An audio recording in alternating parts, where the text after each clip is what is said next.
Good morning, good afternoon, and good evening, and welcome to the 10th episode of the U.S. History GCast as presented by Gibsonian Institute. We are beginning now on our final branch of the three branches in the Illinois State Constitution, the Judiciary branch. Now, of course, as always, since it is a Monday, we do have our New York Times Country of the Week. Our Country of the Week this time is the United Kingdom. I fell for a tricky question on Wales, so I only got 4 out of 5. But of course, I assume some of us will be getting 5 out of 5. Make sure you take a screenshot, send it my way. All right, now let's get started. Of course, we first need to begin with our objectives. There is going to be a first half and a second half to this episode, so sit tight. There's going to be a couple sets of objectives, and so the first half, our objectives are to compare and contrast the responsibilities for the different parts of the Illinois court system, as well as to define the key Supreme Court cases, what cases they are going to specifically hear. Second half, we've got a smaller addition, but outline the roles and qualifications of Illinois judges. So let's get started with our first half here with a solid quote. The judicial power is vested in a Supreme Court, an appellate court, and circuit courts. So that is directly from the Illinois State Constitution, giving the judicial power to these courts. Now, the Illinois court system. First, there is a circuit court, which has 23 total courts in 23 judicial districts. All right, so 1 court for each district. The appellate court. There are 5 courts in 5 judicial districts. This is the judicial districts that we'll be mentioning more so. So it's worth mentioning that there's 23 circuit court districts, but the 5 judicial districts of the appellate court are going to be more noteworthy, and that's the number you really need to know for. If I'm asking how many judicial districts are there, the 5 appellate ones are the ones that we're concerned with. And then, of course, there is a single Supreme Court. Now let's break these down a little bit into more detail, beginning with the circuit court. Circuit court is the general trial court. It's going to try cases, from traffic violations all the way up to murder arrests. So it's going to hear a lot of work, and it's going to hear a lot of cases, and that's where the majority of the cases are going to appear. The judges in charge of these circuit courts are going to be circuit judges who are elected by people and serve 6-year terms, and from which a chief judge will be found or elected, and that's going to be elected by their peers. So the circuit judges are going to meet, and they're going to pick one chief judge of the circuit judges. And then there are associate judges who are also elected by people, but they're going to only serve 4-year terms. And because they aren't full circuit judges, they're not going to rule on serious cases. So they're not going to be the ones seeing murder arrest. They're going to be the ones that you see traffic court violations and stuff like that. All right, so that's splitting up the work there. All right, moving on to the appellate court. The appellate court is going to hear appeals from the circuit courts. The word appeal is essentially in the word appellate, so that's just exactly as it would suggest. Most appeals are going to be decided here. Very few of them are going to continue on to the Supreme Court. We'll talk about what kind of things will continue on to the Supreme Court in this next slide that talks about the Supreme Court. But again, the appellate court's decisions that are made at the circuit court that get appealed will then move on to the appellate court, one of the 5 districts. Okay, so the 5 judicial districts, they have 5 courts, obviously. They're going to be stationed in these 5 towns. So Chicago, Elgin, Ottawa, Springfield, and Mount Vernon. The judges. An appellate judge is elected by the people and serve 10-year terms.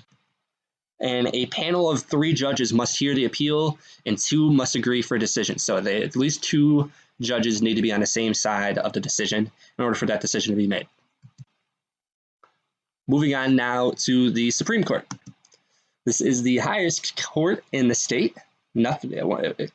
Very few, in a rare case, if something is decided by the Supreme Court of Illinois and it gets appealed, the only place it could go would be the U.S. Supreme Court, and that is very seldom, and that might normally, in that case, it would be because of some sort of law made by the state of Illinois that might go against the U.S. Constitution.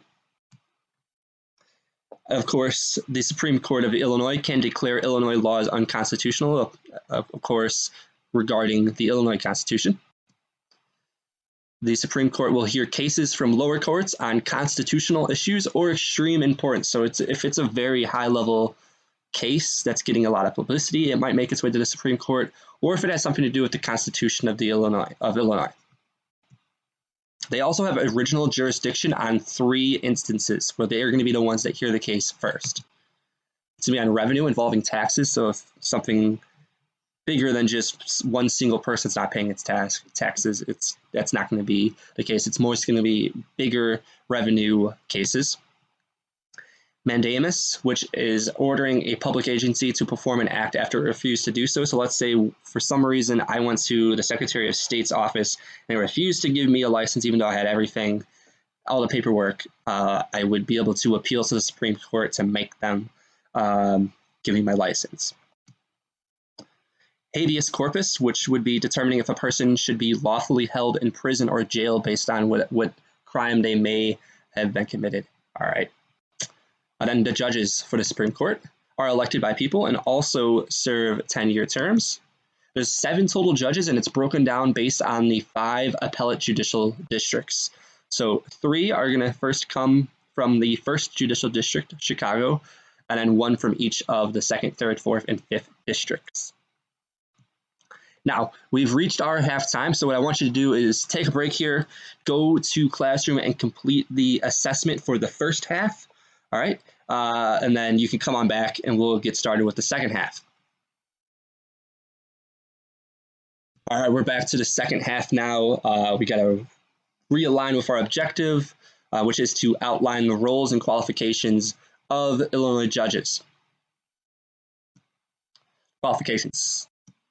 All judges in the state of Illinois must be citizens of the United States, must be licensed attorneys of the state of Illinois, must be residents of the district they will serve in, must devote full time to their judicial duties, which means they may not engage in law practice, so they can't be a lawyer that is going to serve on a different case, or they may not hold any other office. Now, supervision. Judges can be disciplined by a judicial board of inquiry and also a courts commission, depending on what happens. So if someone files a complaint against a judge, it'll be heard, and then if an inquiry is needed, that judicial board of inquiry will do so. Then all courts are under the supervision of the Illinois Supreme Court Chief Justice. So that person's gonna make sure everything's running smoothly and that everyone's kind of following the rules that we've all agreed to. Now, re-election. Illinois has a little bit different rules for re-election when it comes to judges. All judges may run for re-election without opposition. So that means if everyone thinks that the judge is doing a good job, we don't even need to worry about running against a different opponent. The way it works is the voters are going to decide to retain or keep them. So what's necessary is 3/5 of the voters must say yes to give this judge another term. If it does not reach 3/5, so does not obtain 3/5 of yes votes, the judge can be replaced with a new vote of candidates. So they can still stay on the ballot. However, they now have to run against opposition. So they're not necessarily replaced, but they can be replaced at that point by a new vote of candidates.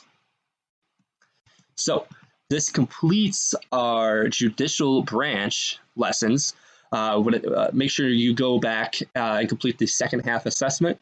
So make sure in total you should have 2 separate assessments completed.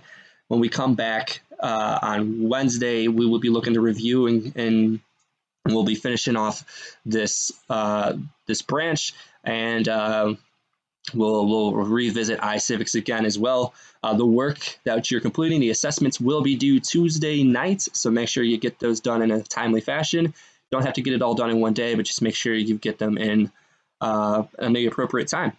Of course, if you have any questions, you could always contact me through email. That is the best and preferred method now for me.